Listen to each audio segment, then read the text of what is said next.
Do you ever feel like your paycheck just evaporates? You spend $5 on coffee, 15 on lunch, a few more on an Uber, and suddenly you're looking at $10,000 a year just vanishing into thin air.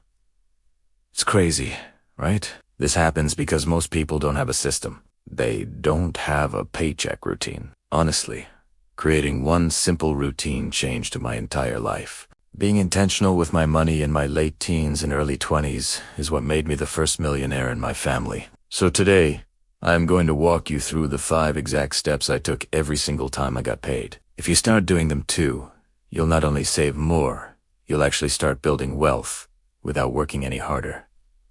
Let's dive in. Alright, step 1. Separate your wants from your needs. It's payday, that dopamine hits, and you're ready to treat yourself. I get it.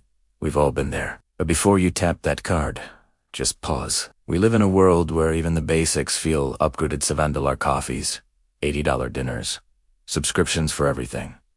It's so easy to get caught up. So here's what I want you to do. Grab a notebook or open a spreadsheet and make 2 columns. Needs and wants. Now, pull up your last 6 months of bank statements. Go through it, line by line, and highlight everything you pay for regularly. Your needs are the absolute essentials. Rent, utilities, insurance, groceries. The rule is simple. If you can live without it, it's not a need. Your wants, that's everything else. The nights out, the streaming services, that random Amazon haul. Now, total up each column. Let's say your needs come to about $1,200 a month. That's your financial baseline. Here is a rule I live by. Try to keep your baseline under 25% of your total income. I know, most people say 50%, but if you want to get ahead fast, you have to aim lower. It might sound impossible, but it's not. Maybe you need a car, but do you need that $700 a month car? Could you move a bit further from downtown to save on rent? And if you truly can't lower your expenses, then it's time to raise your income. Remember, your earning potential will always be higher than your saving potential. Set 25% as your long-term goal. It took me years, but once I hit that number, my wealth just skyrocketed. Now, look at your wants column. Ideally, this should stay below 25% of your paycheck. That leaves us with the other 50%, and that is where things get really exciting. Step 2 is to build your safety net. Before you do anything else, you need a high-interest savings account. This is the money that keeps you from going broke when life throws you a curveball. Put 20% of your paycheck here, every single month. And here's a pro tip. Use a completely separate bank from your everyday checking account. If you can see it, you're more likely to spend it. In the US, Ally Bank is a great option, offering around 4% interest right now. Compare that to the almost 0% you get from most checking accounts. The goal here isn't to get rich. It's to protect what you have. And please, don't lock this money away somewhere you can't access it. Emergencies happen. You want that cash liquid and ready. So, how much do you need? Aim for 3 to 6 months of your baseline expenses. If your baseline is $1,200, you need at least $3,600 saved up. I know it can feel slow, but think of it as buying peace of mind. As of 2023, 1 in 5 Americans has no emergency fund at all. Don't be that person. Build your cushion now, before you need it. Okay, step 3.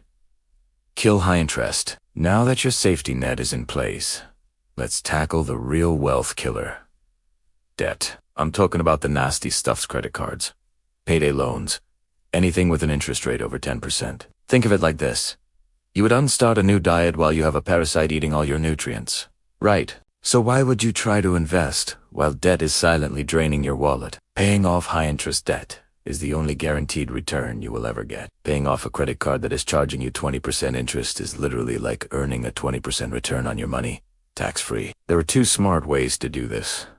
The first is the avalanche method. List all your debts from highest to lowest interest rate and tackle the top one first. The second is the snowball method, where you start with the smallest debt to build momentum. The snowball feels good, but the avalanche saves you more money. Logic over emotion here. Your future self will thank you. Step 4 is where the real wealth building begins.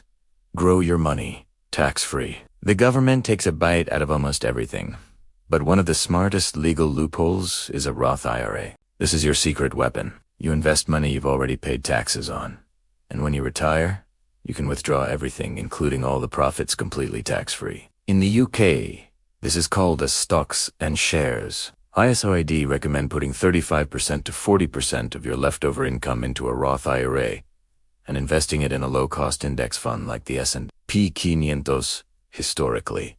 That returns around 8 to 10% per year on average. Let's put that in perspective. If you invest just $250 a month starting now at an 8% return, you could have over $1.3 million by the time you retire, and not a single cent in taxes on it. You can even automate your deposits so it happens without you thinking. You'll wake up one day, open your app, and realize your old coffee money has turned into a small fortune. Finally, step 5. Take smart risks. Now that the basics are covered, it's time for the fun part.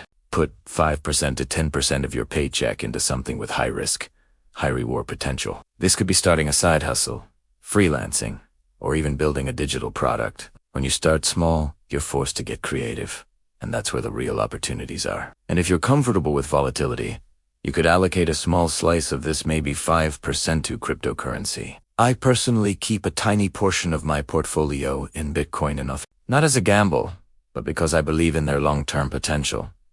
Just remember, NTC's risky. Treat it like a bonus play, not your main plan. If it all went to zero tomorrow, you should still be fine. So, let's recap your new paycheck routine. First, separate your wants from your needs. Second, save 20% in a high-interest emergency fund. Third, pay off high-interest debt for that guaranteed return. Fourth, invest in a Roth IRA for tax-free growth. And fifth, use 5 to 10% for smart higher-risk plays. Do this every single month, and you'll watch your money shift from disappearing to multiplying. If you take just one thing away from this, let it be this. It's not about how much you make. It's about how much you keep and what you do with it. If you found this helpful, please hit that like button. Drop a comment telling me what you'll change about your next paycheck, and subscribe so you don't miss the next video. You're already working hard for your money. It's time to make your money work hard for you. I'll see you in the next one.